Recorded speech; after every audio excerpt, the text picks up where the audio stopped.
Bulletin का आगाज करेंगे। तूफानी बारिशों ने खैबर पख्तूनख्वा और आज़ाद कश्मीर में तबाही मचा दी है।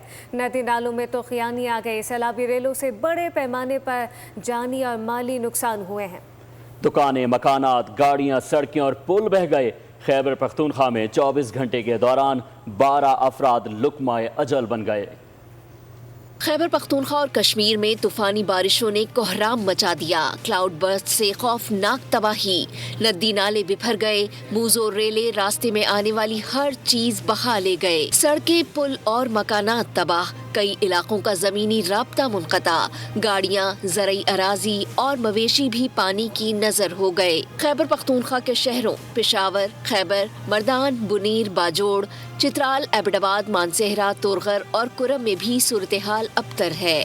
24 घंटे के दौरान छतें, दीवारें और बिजली गिरने समेत मुख्तलिफ हादसात में 5 बच्चों और खातून समेत 12 अफराद जान से गए, 15 जख्मी हो गए। वादिया नीलम और बाग समेत कश्मीर के मुख्तलिफ इलाकों में भी बड़े पैमाने पर जानी और माली नुकसानात हुए। महकमा मौसमियात के मुताबिक बारिशों का सिलसिला 23 जुलाई तक वक्फे से जारी रहने का इम्कान है। सब्सक्राइब करें और बेल दबाएं ताकि कोई खबर रह न जाए।